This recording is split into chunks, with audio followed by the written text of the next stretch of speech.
I'd like to now shift gears and address one of the most common arguments I hear against eating meat, that we are not evolved to eat meat. Remember, though, that B12 is essential for life, and that B12 was only synthesized in the lab in 1972. Of course, there is an alternative explanation that has been put forward, and I promise I'm not making this up. It's claimed that pre-agriculture humans would have derived their B12 through, and I quote, accidental ingestion of soil and manure. Do I really need to scientifically critique that claim? Some vegan activists will also use scientific-looking tables like this one on comparative anatomy. The problem is they're full of blatant falsehoods.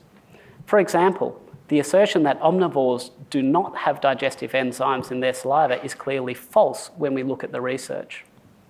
The claim that humans don't have a very acidic stomach is also the stuff of fairy tales. This claim is made in the context that an acidic gut is useful for digesting meat. The fact is, however, that the human gut is even more acidic than that of dogs. And there's also a big difference in the volume of the colon between the herbivorous great apes, in which it represents about 50% of the volume of the gastrointestinal tract, compared to only 20% in humans. And I should also mention that even the so-called herbivorous great apes won't pass up the chance of a nutrient-dense meal if they can get one. The fact is, there is no credible science that indicates humans are not designed to eat red meat. Now, let's examine the claim that vegan diets are good for animals. Mice love grain, something farmers know only too well.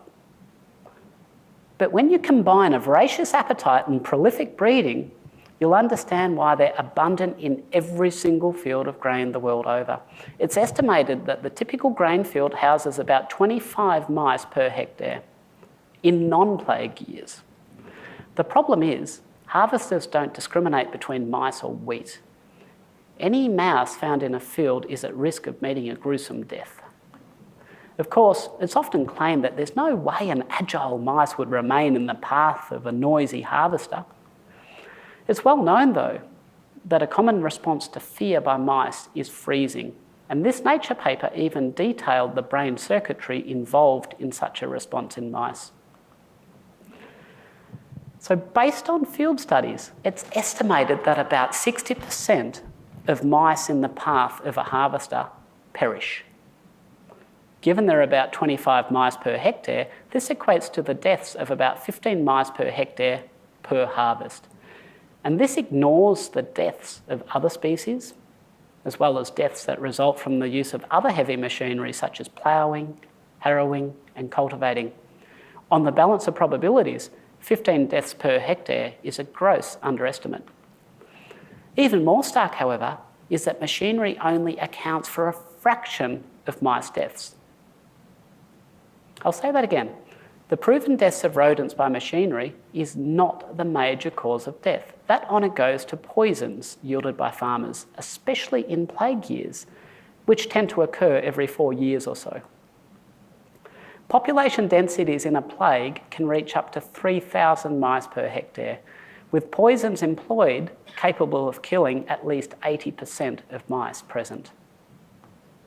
The fact is, a lot of lives are lost to make your bread, whether you like it or not. Ignorance here is really no excuse.